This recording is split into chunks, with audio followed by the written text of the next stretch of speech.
Hello everyone, Shri IAS academy में आपका स्वागत है। जैसा कि आप जानते हैं कि श्री आईएएस एकेडमी ने प्राचीन भारत के इतिहास की डेली क्विज सीरीज की शुरुआत की है। अपनी इस डेली क्विज सीरीज के अंतर्गत ऑलरेडी हमने टॉपिक 1 कंप्लीट कर लिया था। ये हमारा टॉपिक 2 है और टॉपिक 2 के अंतर्गत ये हमारी क्लास नंबर 3 है। यदि आप इस क्लास को यूट्यूब पर देख रहे हैं तो ये हमारी क्लास नंबर 7 है। उम्मीद है कि आपको पीछे पढ़ाई गई सभी क्लासेस समझ में आई थी। उसमें बताए गए तरीके से आप ये समझ पाए थे कि किस तरीके से यूपीएससी में दिखने वाले जटिल से जटिल प्रश्नों को आप काफ़ी सरल तरीके से सॉल्व कर सकते हैं। तो बिना किसी देरी के हम अपनी क्लास की शुरुआत करते हैं ताकि आप में से किसी भी बच्चे का समय व्यर्थ ना हो। आज का जो हमारा पहला प्रश्न है, आज का हमारा पहला प्रश्न है ताम्रपाषाण संस्कृत के संदर्भ में। आपने पीछे की क्लासेस में ताम्रपाषाण के बारे में पढ़ा था और आप में से हर एक बच्चे को एक सामान्य सी बात बता दें कि संस्कृति शब्द वहाँ पे विशेषता यूज किया जाता है जहाँ पर व्यवस्थाएं ग्रामीण होती हैं और सभ्यता शब्द का इस्तेमाल वहाँ किया जाता है जहाँ पर व्यवस्थाएं नगरी होती हैं। और आपसे ऐसे में यूपीएससी ने प्रश्न पूछा है सभ्यता और संस्कृति को लेकर मेंस में, आप देखिएगा। ठीक है, 2023 का या 22 के प्रश्न पत्र में आया है। ठीक है, तो ये चीज़ें आपको पता होनी चाहिए। खैर, अब प्रश्न पे आते हैं कि ताम्रपाषाण संस्कृत के संदर्भ में निम्नलिखित कथनों में से कौन सा असत्य है। मतलब आपको इन चारों विकल्पों में से गलत प्रश्न को छांटना है, गलत विकल्प को छांटना है। अब गलत आप छांटोगे तो इसका सीधा सा अर्थ क्या है कि बाकी बचे जो 3 विकल्प होंगे वो सही होंगे, यानी कि बाकी बचे जो 3 विकल्प हैं उनसे भी हमारा एक नया प्रश्न बन सकता है। ठीक है, तो ये चीज़ें आपको पता हो। तो पहला ऑप्शन क्या कह रहा है कि इस काल में कपास की कृषि की जाती थी, मतलब कपास की खेती की जाती थी। तो बिल्कुल सही बात है, जब कपास की खेती की जाती थी तभी तो लोग वस्त्र पहनते थे। ठीक है, तो ये ऑप्शन आपका सही हो गया। दूसरी लाइन कह रहा है कि इस काल के लोग केवल काले व लाल मृत भांड का प्रयोग करते थे। तो आपको पता हो कि वो केवल काले और लाल का प्रयोग नहीं करते थे, बल्कि वो चित्रित मृत भांडों का भी प्रयोग करते थे। समझ गए? तो केवल के ऑप्शन में ये एलिमिनेट हो जाएगा, हम कहेंगे ये गलत है और यही हमसे पूछा है। तो इस प्रश्न का उत्तर क्या हुआ? ये बी विकल्प। ठीक है, ये ध्यान रहेगा आपको। जी हाँ, अगला ऑप्शन देख लेते हैं। हालांकि हमें सही आंसर तो मिल ही गया। अगला ऑप्शन है आहड़ के लोग पत्थर के बने घरों में रहते थे। हमने आपको पीछे की क्लास में पढ़ाया है कि ताम्रवती किसको कहते थे? आहड़ को कहते थे। हमने आपको पढ़ाया है कि गिलुंद हो या आहड़ हो, ये सब की सब क्या हैं? ताम्रपाषाणी कह सकते हो स्थल। ठीक है, अगला है यहाँ पे इस काल के लोग वस्त्र निर्माण विधि जानते थे। अब देखो, आप एक चीज़ नोटिस कर रहे होगे, पीछे की कई क्लास में भी मैंने आपको ये चीज़ कराई है बातें। ठीक है, कि जो लाइन यहाँ पे पहली दी गई है उसी का काउंटर लाइन या कह सकते हो उसी से रिलेटेबल लाइन ऑप्शन डी में है। तो यदि ये सही होगा तो ये भी सही हो सकता है। और इसका क्रॉस एग्जामिन है कि जब वस्त्र निर्माण विधि जानते थे तो कपास से ही तो जानते होंगे ना। तो ये भी सही है, ये भी सही है हमारी बातें। ठीक है, तो ऐसे क्वेश्चन आ सकते हैं और कई बार आपको यही सरल से दिखने वाले प्रश्न जटिल लग सकते हैं कि यार कपास की खेती लगता है सिंधु घाटी में होती होगी, ताम्रपाषाण में पता नहीं होती है कि नहीं होती है। तो उस समय अपने मन को अंतिम विकल्प पे भी ले जाना और देखना कि वहाँ पे क्या वस्त्र निर्माण विधि दिया है, और अगर ये गलत होता तो ये भी गलत हो जाता। ठीक है, ये सही है इसलिए ये सही है। समझ गए? और ये चीज़ सही और गलत हम आपको कहाँ सिखाएंगे? जब आप सिलोलिज्म पढ़ोगे। ठीक है, या वेन डायग्राम पढ़ते हो सीसैट में, वहाँ हम आपको ये चीज़ें बताते हैं। क्लियर? तो आपको यहाँ पे वैसे आपका आंसर मिल गया असत्य वाला कि केवल काले व लाल नहीं बल्कि चित्रित मृत भांडों का भी प्रयोग किया जाता था। ठीक, बाकी आप यहाँ पे इसको डिटेल में पढ़ लेना कि पक्की ईंटों से परिचित थे कि नहीं थे। अब देखो यहाँ पे भी क्वेश्चन बनेगा कि क्या ताम्रपाषाण काल के लोग पक्की ईंटों से परिचित थे? तो आपको पता है नहीं थे। ठीक है, इसलिए वो कच्ची घर के ईंटों में बनाते थे और यही क्वेश्चन पीछे भी मैंने आपको करा रखा है।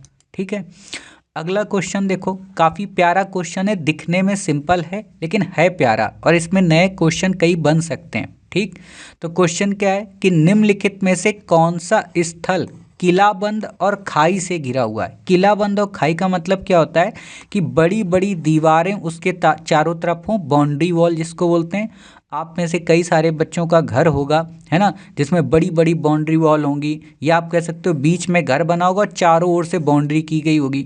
या आपने बड़े बड़े ग्राउंड देखे होंगे, या आपके विद्यालय को देख ही लो, विद्यालय में बाउंड्री होती है चारों ओर, ठीक है, उसको कहते हैं किलाबंद, ठीक है। खाई से घिरे होने का मतलब क्या है कि ये बाउंड्री तो है लेकिन इसके बाहर पानी की एक पूरी लेयर है। आप में से जिन बच्चों ने बाहुबली मूवी देखी है, उसमें आप देखना वो किला ऐसे ही बना हुआ है कि यहाँ पे पूरी की पूरी खाई होती है, दरवाज़ा खुलता है ना। ये क्यों किया जाता है? ताकि बाहर के दुश्मन हमला ना कर सकें या जानवर हमला ना कर सकें, ठीक है। खाई इसीलिए बनाई जाती थी, क्योंकि उस समय तो ऐसा होता नहीं था कि लोहे के हम वो लगा देंगे, जाले लगा देंगे, तोपें लगा देंगे, तो इसलिए चीज़ें बनाई जाती थी। और यही चीज़ आप लाल किले में भी देखोगे, जो लाल किला दिल्ली में बना है उसमें भी आपको आगे खाई मिलेगी, ठीक है। तो ये चीज़ें आपको पता हो। तो क्वेश्चन हमसे पूछा कि किलाबंद और खाई से घिरा हुआ कौन था, तो इस प्रश्न के उत्तर में तो इनाम गांव है, ठीक है। लेकिन और भी दो स्थल हैं जो कि किलाबंद थे, ठीक है। तो कौन कौन से थे? एक था कायथा और दूसरा एरण। ये दोनों कहाँ पे हैं? ये दोनों एमपी में। और एरण अभिलेख भी आप पढ़ते हो, एरण अभिलेख में क्या मिलता है? सती का सर्वप्रथम उल्लेख मिलता है। तो ये चीज़ें आपको पता हो कि कायथा और एरण भी एमपी में हैं और ये भी किलाबंद बस्तियां हैं और ताम्रपाषाणिक हैं। इनाम गांव भी किलाबंद और खाई से घिरा हुआ है, मतलब ये तीनों किलाबंद हैं एक तरीके से, ठीक।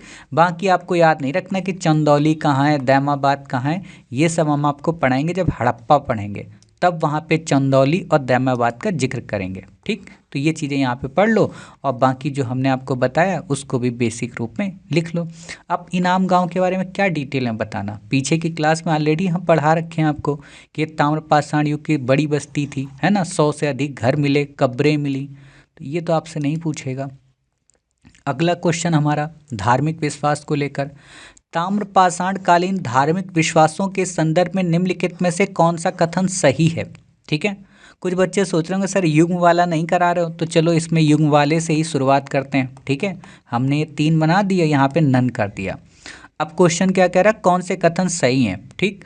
पूछ रहा है इस काल के लोग मातृ देवी की पूजा करते थे या नहीं करते थे, है ना। आपसे सिंपल सा प्रश्न क्या पूछ रहा है? आपसे सिंपल सा प्रश्न पूछ रहा है क्या इस काल के जो लोग थे वो मातृ देवी की पूजा करते थे? तो आप कह सकते हो कि जी हाँ सर, इस काल के जो लोग थे वो मातृ देवी की पूजा करते थे। क्लियर हो गई बातें? अब यहाँ पे ये चीज़ आपको पता चला ना कि एक सही है, तो नन वाला हमने क्या किया, कट कर दिया और यहाँ पे हमारा फर्स्ट ऑप्शन आ गया, ठीक है। नन वाला हमने कट कर दिया, फर्स्ट ऑप्शन आ गया। दूसरा देखो, इस काल में वृषभ या सांड को धार्मिक पशु माना जाता था, तो जी हाँ माना जाता था। क्यों? क्योंकि खेती करनी है तो सांड का होना जरूरी है ना, बैल का, कुबड़ वाले का। तो ये लाइन भी सही हो गई, तो हमारे यहाँ पे 2 युग्म सही हो गए, ये कट गया। फिर बात आती इनाम गांव में मातृ देवी की प्रतिमा मिली है, तो बिल्कुल सही बात है। अब देखो ये दोनों लाइन हैं एक दूसरे से इंटरचेंज, एक ही चीज कह रहा है कि नहीं कह रहा है कि यहाँ मातृ देवी की पूजा हो रही है और यहाँ पे एविडेंस मिला है, तो ये तो सीधी सी बात होगी कि जहाँ पूजा हो रही है तो पहले एविडेंस तो मिलना चाहिए ना। तो इनाम गांव में मिला था, तो ये वाला ऑप्शन भी सही, मतलब हमारे तीनों के तीनों युग्म यहाँ पे सही हैं, अर्थात हमारा ऑप्शन डी सही है। क्लियर हो गई बातें? हाँ सर क्लियर हो गई। ऐसे चीज़ों को याद करना होता है। अब मान लो ये ऑप्शन था, इसको कैसे एलिमिनेट करते, समझ रहे? तो इसको भी कुछ ऐसे ही करते। कैसे? पहला सही था हमारा, हम इसको टिक मारते, इसको कट कर देते। दूसरा हमारा सही था, इसको टिक मारते, इसको कट कर देते। अब पहला दूसरा सही है, तीसरे को चेक कर लो, तो पता चला तीसरा भी सही, तो हमारा डी आ जाता, ठीक है। तो ये चीज़ें आपको यहाँ पे पता होनी चाहिए। अगला क्वेश्चन हम देखते हैं, ये चीज़ें यहाँ पे आप पढ़ लेना, है ना, कि मालवा और राजस्थान में क्या है क्या नहीं है ना, वृषभ की मूर्तिकाओं, है ना, मिली हैं कि नहीं मिली हैं, बाकी आपको नहीं याद रखना है। देखो वृषभ जो ये बड़े बड़े जानवर है ना, जैसे बैल हो गया, है ना, भैंस हो गई, है ना, ये बकरी हो गई, भेड़ हो गए, ये सामान्यतया थे। घोड़े को लेकर बस थोड़ा सा हड़प्पा में विवाद चलता रहता है, ठीक है। खैर अगला क्वेश्चन देखते हैं। अगला क्वेश्चन क्या है? क्वेश्चन है निम्नलिखित में किस संस्कृत को हड़प्पा संस्कृत से पृथक माना जाता है, मतलब वो कौन कौन सी छोटी छोटी संस्कृतियां हैं जो हड़प्पा से अलग थीं। देखो इस क्वेश्चन को आप तभी समझ सकते हो जब आपने हमसे फाउंडेशन कोर्स में या किसी अन्य पर्सन से फाउंडेशन कोर्स में हड़प्पा की उत्पत्ति के सिद्धांत को पढ़ा होगा, और वहाँ पे आपने ये पढ़ा होगा कि हड़प्पा जो संस्कृति है वो वास्तव में छोटी छोटी ग्रामीण संस्कृतियों का नगरीकरण में तब्दील हो जाने के कारण उत्पन्न होना है। मतलब हड़प्पा संस्कृति स्वदेशीकरण का एक मानक है, ये विदेशी आवरण से पूरी तरह से प्रभावित नहीं है। ठीक है, तो जब ये बात आती है कि लोकल जो हमारी कल्चर थे, लोकल जो छोटी छोटी ग्रामीण बस्तियां थीं, वो डेवलप होके हड़प्पा सभ्यता में कन्वर्ट हुई, तब क्वेश्चन पूछा जा सकता है क्या वहाँ पर वो जो छोटी छोटी बस्तियां थीं, क्या वो मालवा थी, क्या जोरवे थी, क्या कायथा थी, या गणेश्वर थी। समझ गए, इस प्रश्न का ये अर्थ है। तो आपको इसके लिए ज़रूरी क्या है कि ये पता होना कि इनमें कौन सी ऐसी जो संस्कृतियां हैं या कौन सी ऐसी छोटी छोटी संस्कृतियां जिनका संबंध हड़प्पा से नहीं माना जाता है। ठीक, तो आपको ये चीज़ पता होनी चाहिए। तो अब आप इसमें देखो क्या कह रहा है कि क्या मालवा है, तो आपको पता होना चाहिए कि सर मालवा जो है वो हड़प्पा से अलग है, और यही हमसे पूछ रहा है। तो जी हाँ सर, एक ऑप्शन सही हो गया। अब पूछ रहा है क्या जोरवे भी अलग थी, तो आपको पता होना चाहिए कि जी हाँ सर, मालवा और जोरवे ये दो अलग अलग संस्कृतियाँ थीं। क्या कायथा और गणेश्वर भी थी, तो नहीं सर, कायथा और जो गणेश्वर हैं वो किससे रिलेटेड हैं, वो हड़प्पा संस्कृति से रिलेटेड हैं, वो हड़प्पा से लिंक है, मतलब उनकी बाद हड़प्पा का उत्थान हुआ। ठीक है, तो ये पता होना चाहिए। मतलब मालवा और जोरवे सिर्फ अलग अलग हैं, इनको हड़प्पा से अलग करके देखा जाता है। और केवल इन्हीं को नहीं, इन्हीं के अंतर्गत जो कई छोटी छोटी हैं, जिनमें आप नवदा टोली का नाम सुनोगे, आप इसमें एरण का नाम सुनोगे, आप इसमें नागदा का नाम सुनोगे, है ना, ये सब की सब हड़प्पा से अलग हैं। ठीक, और जोरवे को लेकर भी यही चीज़ें मानी जाती हैं, स्वतंत्र थी, मतलब हड़प्पा से इसका मतलब इसमें जो एविडेंस मिले हैं ना वो हड़प्पा से सिमिलरिटीज़ नहीं दिखाते हैं। क्लियर हो गई बातें? हाँ सर क्लियर हो गई। बात आती कायथा और गणेश्वर की, तो ये दोनों इसके समकालीन थी। ठीक है, क्यों? क्योंकि कायथा में हमको प्राक हड़प्पा मतलब हड़प्पा की शुरुआत के लक्षण देखने को मिलते हैं, और यही चीज़ हमें गणेश्वर में देखने को मिलता है। अब आप में से कुछ बच्चों को याद आ रहा होगा कि पीछे की क्लास में हमने इस गणेश्वर वाले जो क्षेत्र था इसका जिक्र किया था, और मैंने बताया था कि जब आपको हम हड़प्पा का पढ़ाएंगे तब वहाँ पे हम इसको डिटेल में आपको कवर कराएंगे। तो यहाँ पे आपको पता चल गया गणेश्वर के बारे में। ठीक, बाकी आपको याद नहीं रखना है, आपसे क्वेश्चन नहीं पूछा जाएगा। क्लियर हो गई बातें? आज का हमारा जो अंतिम क्वेश्चन है, आज का हमारा अंतिम क्वेश्चन क्या है? आज का हमारा अंतिम क्वेश्चन है ताम्रपाषाण काल के संदर्भ में निम्नलिखित कथनों में से कौन सा कथन सही नहीं है। ठीक है, पहली लाइन। अब आपको भी यहाँ पे क्या है कि ये कंफर्म पता है कि 3 तो हमारे सही होंगे, केवल 1 गलत होगा। ठीक है, तो आपको ध्यान रखना क्या कह रहा है, इस काल की कायथा और एरण की बस्तियां किलाबंद थीं। तो क्या ये बात सही है? तो अभी हमने आपको पढ़ाया है ना, जिन बच्चों ने अभी भी पढ़ा है तो उनको पता चल गया हो कि हाँ सर इनाम गांव ये आपने बोला था, कायथा भी बोला था, तो ये लाइन क्या हो गई, सही हो गई। हमसे पूछ क्या रहा है, सही नहीं, तो ये तो हटा दिए। इस काल में अनाज उत्पादन में क्षेत्रीय समानता थी। क्या इस काल में अनाज उत्पादन में क्षेत्रीय समानता थी? उस काल का तो छोड़ो, आज भी क्षेत्रीय समानता नहीं है, आज भी हमारे यहाँ क्षेत्रीय असमानता है। मतलब कहीं पे हमारे यहाँ चावल का उत्पादन अधिक होता है, कहीं गन्ने का अधिक होता है, कहीं गेहूं का अधिक होता है, कहीं दालें उत्पादित होती हैं, कहीं कपास होता है, कहीं जूट होता है। तो जब उस समय नहीं था, सॉरी जब आज नहीं तो उस समय भी नहीं होगा, क्योंकि ऐसा तो होगा नहीं कि पूरे भारत में एक ही मिट्टी रही होगी, है ना। तो इसको बोलते हैं कॉमन सेंस। इसमें कहीं कोई एक्सट्रीम वर्ड नहीं है, बट कॉमन सेंस चाहिए ज्योग्राफी का। ठीक है, तो आप कह सकते हो ये क्या है, सही नहीं है। ठीक है, तो इसी को हमसे पूछा, इसी को बता दिया। अब बाकी तो सही है कि क्या नर्मदा टोली नर्मदा नदी के तट पर है? जी हाँ। क्या इस काल के लोग लेखन कला नहीं जानते थे? जी हाँ, इस काल के लोग लेखन कला नहीं जानते थे। अब यही क्वेश्चन बना देगा कि ऐसे बनाएगा क्वेश्चन, देखो एक क्वेश्चन ऐसा ही बन सकता है कि इस काल की कायथा और एरण की बस्तियां किलाबंद थीं, इस काल के लोगों में अनाज उत्पादन में क्षेत्रीय असमानताएं विद्यमान थी, नर्मदा टोली जैसा क्षेत्र नर्मदा नदी के तट पर अवस्थित था, और साथ ही इस काल के लोग लेखन कला से परिचित नहीं थे। वैदिक काल, ताम्रपाषाण काल, महापाषाण काल, है ना, और सिंधु घाटी सभ्यता। समझ गए, ऐसे बना देगा तो आप बता दोगे सर ताम्रपाषाण काल का ये स्टेटमेंट है। बाकी आपसे यहाँ पे क्वेश्चन नहीं पूछा जाएगा। अब आप यहाँ पे डिटेल इन चीज़ों को पढ़ सकते हो कि क्या यहाँ पे ये थी कि नहीं थी, है ना। बाकी आपसे क्वेश्चन नहीं आएगा। तो उम्मीद है आज की क्लास आपको समझ में आ गई। कुछ बच्चों को लग रहा होगा कि सर अब क्लास बहुत छोटी छोटी हो रही हैं, तो देखो छोटी क्लास होने का मतलब ये है क्योंकि इनमें हम ज़्यादा फालतू का नहीं पढ़ सकते और इनको हम ज़्यादा लिंक भी नहीं कर सकते। क्यों?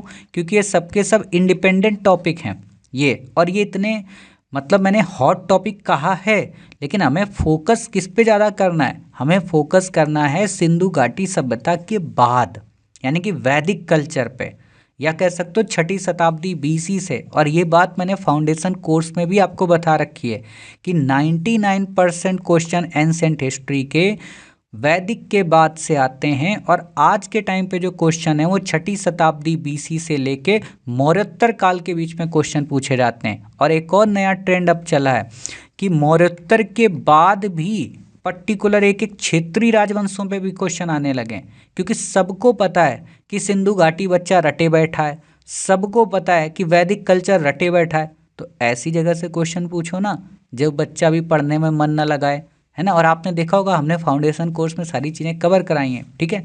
अब आप में से कई सारे बच्चों को यही नहीं पता होगा फाउंडेशन कोर्स कहाँ है, कैसा है, तो हम आपको दिखा देते हैं। आप श्री IAS एकेडमी के ऐप पे जाएंगे, ऐसे ज्वाइन नाउ सेक्शन पे क्लिक कर सकते हो या कोर्सेज पे क्लिक कर सकते हो, दोनों एक ही जगह पहुँचोगे। ज्वाइन नाउ पे जो ही आप क्लिक करोगे तो ही आपको यहाँ पे ऐसे कोर्सेज दिखा देगा, prelim foundation, daily quiz, CSAT foundation, UPSC syllabus, ठीक है। तो आपको क्या करना है कि प्रीलिम फाउंडेशन पे क्लिक करना है। जो ही आप प्रीलिम फाउंडेशन पे क्लिक करोगे तुरंत आपको ये पॉलिटी का दिखा रहा है और इसके नीचे बाकी के सारे कोर्सेज, ठीक है। साइंस टेक का कोर्सेज आपको यहाँ पे मिल जाएगा, ठीक है। ये इन्वायरमेंट का कोर्सेज आपको मिल जाएगा, ठीक है। यहाँ पे आपकी इकोनॉमी हमने कंप्लीट करा रखी है। ज्योग्राफी आपको यहाँ पे मिलेगा, ठीक है। अभी ज्योग्राफी की क्लासेस शुरू नहीं हो, शुरू होने वाली हैं। भारतीय राज्य व्यवस्था की क्लासेस शुरू हो चुकी हैं। मध्यकालीन भारत की शुरू होने वाली हैं। आर्ट एंड कल्चर हमने कवर करा दिया। मॉडर्न इंडिया हमने डिटेल में पूरा कवर कराया है, ठीक है। तो आप इनको कवर कर सकते हो। बाकी एंशिएंट के तो हमने क्लासेस ऑलरेडी ले ही लिए। अब यहाँ पे एंशिएंट का मैं आपको दिखा देता हूँ कोर्स, ठीक है। कहाँ गया एंशिएंट का? यहीं पे तो था बेचारा, एक मिनट रुकना। ये एनवायरनमेंट है आपका, ये मेडवल, हाँ ये एंशिएंट का, ठीक है। और हमने प्राइस इसके अब कम कर दिए, केवल आपको 250 रुपये देना है। ये मेरा दावा है। देखो आपसे भले हम रुपए 250 ले रहे हैं, लेकिन आप जब इस क्लास को देखेंगे ना तो आप खुद कहेंगे कि इसकी कीमत 250 होनी ही नहीं चाहिए, और ज़्यादा होनी चाहिए, क्योंकि इसमें एनिमेशन टेक्नोलॉजी है, सारी चीज़ें हैं, और कई सारे वीडियो आपके इसमें डेमो के रूप में हैं। आप उनको देखें तभी कोर्स को परचेज़ करें। और अच्छी बात यह है कि आप देख भी लें पूरा कोर्स और उसके बाद आपको लगता है कि नहीं मास्टर ने 250 रुपये लेकर हमको लूट लिया, आप तुरंत हमारी एकेडमी में मैसेज करिए। मैसेज कहाँ आपको करना है? इस होम पे आप जाएंगे। अगर ऐप चलाते हो तब तो कोई दिक्कत नहीं, वहाँ पे चैट बॉक्स होता है, वरना यहाँ पे आप कॉन्टैक्ट में डाल दो कि सर ये दिक्कत है। 24/7 हमारी सर्विस है और आपके हर एक प्रॉब्लम को हम सोल्यूशन में कंप्लीट कर देंगे, ठीक है। ये हमारा कॉन्टैक्ट नंबर है, आप यहाँ पे भी कॉल कर सकते हो। बाकी हमारी टेस्ट सीरीज 1 दिसंबर 2024 से शुरू होने वाली है, उसका डिटेल वीडियो जल्दी आपको मिल जाएगा कि हम उस टेस्ट सीरीज के अंतर्गत क्या क्या कवर कराएंगे। बेसिक के लिए बस अभी जान लो कि जो हमारी टेस्ट सीरीज आएगी उसमें 51 टेस्ट होंगे।